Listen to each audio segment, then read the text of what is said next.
An India economic strategy cannot exist in isolation. It is part of the broader relationship between Australia and India, and the stronger that broader relationship, the better the prospects of an economic strategy.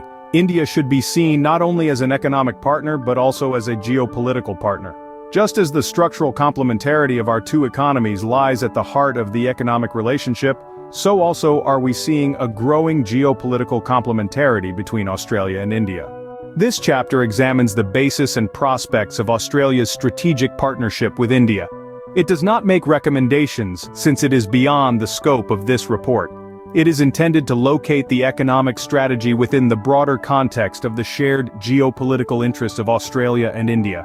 The views expressed in this chapter are mine alone and should not be seen in any way as reflecting an Australian government perspective.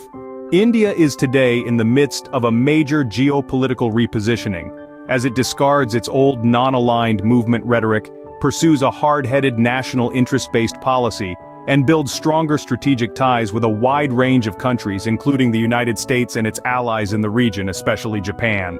The starting point of a strategic partnership with India should be to understand the drivers of Indian strategic policy over the next several decades. Indian strategic thinking is likely to be shaped by 6 key factors. First, a firm attachment to strategic autonomy and to preserving maximum freedom of action. India will be guided by its own interests as it builds strategic ties with a range of countries, including many with which Australia and other Western countries have limited strategic congruence.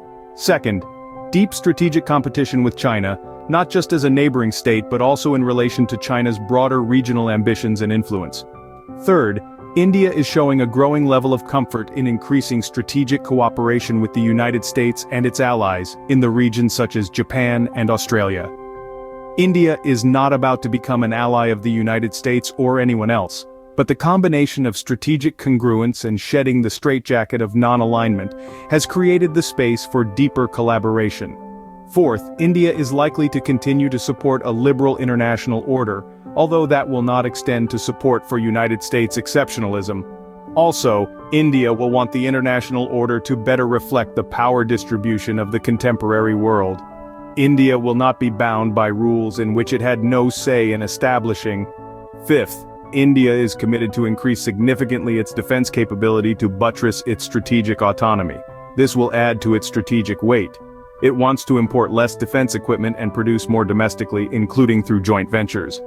And sixth, India is likely to be cautious about pressing a human rights agenda in its bilateral relations, nor is it much interested in an international policy of promoting democracy.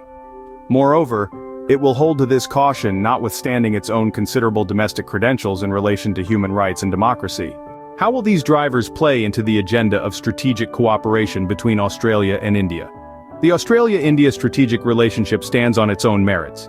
It is, however, closely linked to the broader security of the region, and therefore inevitably also brings in China, if only because China, like the United States, loom